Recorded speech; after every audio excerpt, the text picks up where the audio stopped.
Extreme.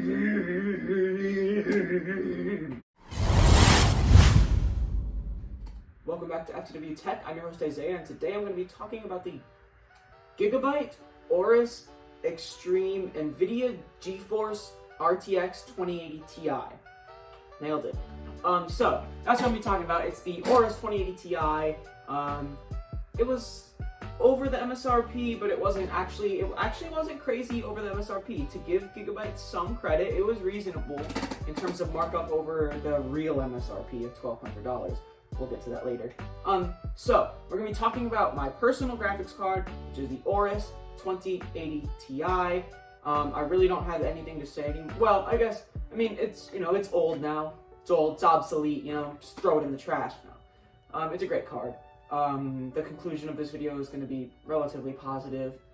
The thing is, there are so many great things out there that I just wouldn't buy right now, right? 5700 XT, one of the greatest value cards of all time. Would I buy it now in 2021 with scalper pricing? No, I would not. Same thing with this, same thing with my 3800X. I wouldn't buy them right now, but they're amazing. But let's get into it.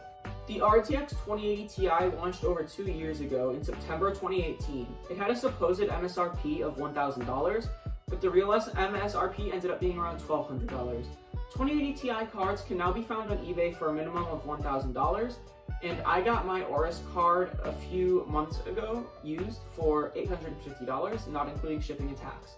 I'm sure you guys all know the specifications and relative performance of the 2080 Ti, so I'm not going to bore you with CUDA cores, RT cores, and that kind of thing. Instead, I'm going to show you guys how the 2080 Ti AORUS XTREME handles gaming at all resolutions in 2021, including ray tracing performance, and also DLSS. I don't have any cards to compare it to, so it'll just be metrics from this card. This review will mirror my 3800X review in lots of the gaming results, as I can't compare the parts to any others at this moment. So a lot of the FPS are going to be the same because, I tested them together. Besides the tested AORUS 2080 Ti, my test system, which is my personal PC, consists of the 3800X, Thermal Grizzly Cryonaut Paste, Arctic Freezer 34 Esports Duo, MSI B550 Gaming Plus, XPG 16GB, 32 DDR4 3200 CL16 memory, XPG 512GB NVMe SSD, Montech Air X ARGB with stock case fans, and Corsair CX750M V2. Standard FTW Tech hardware testing disclaimer. All hardware testing has been conducted using stock CPU cooler and case fan curves unless otherwise specified. No overclocks have been applied unless specified. Ryzen Master or Intel XTU set to default. No overclocks unless specified. All in-game settings besides resolution and texture quality are left unchanged from default except Fortnite, which has motion blur off, anti-aliasing on, etc. And that's because I actually play the game, so I've already optimized those settings. Ray tracing is always tested on medium, ultra quality, medium RT shadows, unless otherwise specified. Resolutions above 1080p have been tested with DSR, as I only have a 1080p monitor. All temperatures are recorded in degrees Celsius over ambient, as I cannot maintain a steady ambient temperature in the room in which I'm conducting testing, this room that I'm sitting in right now. Although in this case, the room was always 24 degrees, so I will also tell you the raw temperatures, because like I said, for all the test runs, it was actually a steady temperature, despite me not doing anything to keep it that way. Speaking of temperatures, we'll begin with temperatures. Of course, these are dependent on your cooling solution in your case, and also your ambient temperature as well. But still, once I get more cards to compare it to, this will give you a good indication of thermal performance. While running the FurMark 4K stress test, the average GPU temperature over ambient was 56 degrees Celsius, so a raw temperature of 80, while the VRAM ran at 48 degrees over ambient, a raw temperature of 72. I could not measure the VRM temperature without thermocouples, and I don't want to do that, so these temperatures will not be included. Power consumption during FurMark was about 245 watts, and the average clock speed was a mediocre 1,550 megahertz. So this is a case where I would definitely overclock, by the way, because you can get it way higher than that. I'm sure the boost behavior is different in games and different workloads, but in FurMark, for some reason, it did not boost very high at all. Doing the Blender BMW render on the GPU, the AORUS, on CUDA, the AORUS 2080 Ti managed an astounding 35 seconds. That's fast. The minimum FPS in the FurMark 4K benchmark was 183. But what many of you really care about is gaming. In CSGO, which is more CPU dependent in most cases, The average FPS at 1080p while running the Mr. Uletical benchmark was 461, and the 1% low was 92. At 1440p, the average FPS was 346, and the 1% low was a terrible 48. At 4K, which is finally GPU bound in CSGO, the average FPS was 211 and the 1% low was 23. Those are some suspiciously bad 1% lows, although it's possible they were so low because I accidentally ended the benchmark 1 second into the loading screen or something. Also, I used the highest quality settings for all games tested, and for ray tracing, I used the medium shadows ray tracing setting. I already said that earlier, my script is wrong.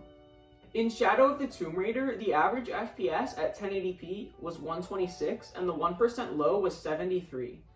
With ray tracing at medium shadows, the average was 119 FPS and the 1% low was 74. At 1440p with standard rasterization, the average FPS was 112 and the 1% low was 72. At 1440p with RTX, the average FPS was 101 and the 1% low was 41. With DLSS 2.0 enabled, the average 1440p FPS was 113 and the 1% low was 73. At 4K, the average FPS was 65 and the 1% low was 50. With RTX, the average decreased to 59 FPS and the minimum went down to 29.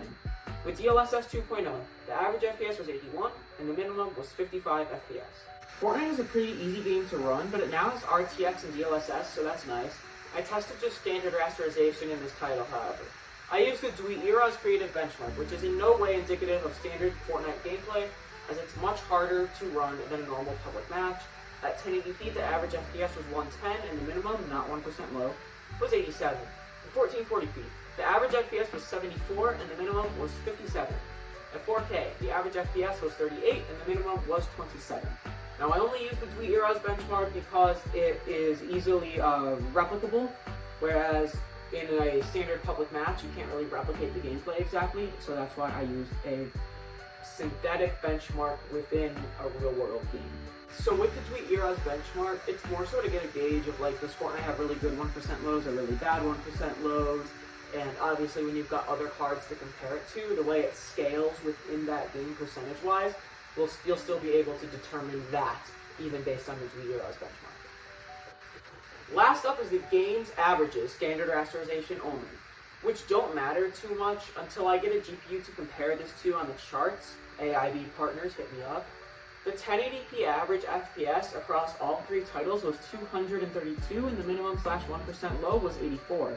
At 1440p, the average was 177 and the minimum / 1% low was 59. At the demanding 4K resolution, the average FPS was 105 and the minimum / 1% low average was just 33. Remember, those are the game's averages, so that's across all three titles that I tested. Would I suggest you buy the 2080 Ti in 2021? Simply put, no. It's currently selling for the same price as its effective MSRP, which was never a great value. It can handle 4K gaming with ease, but you'd be better off buying a GT 1030 or using integrated graphics until the current market remedies itself, than buying a 3070 or 3080 for much cheaper than you would buy this for. The AORUS model in particular is slightly disappointing. It really is meant for looks, not performance, as the temperatures really aren't great at all, and even the cheaper gaming OC model is supposed to overclock better than this expensive chonker. If you must buy a 2080 Ti, I would suggest you don't get the AORUS XTREME unless you only care about its stunning RGB. After all, we all know it increases FPS. See you guys.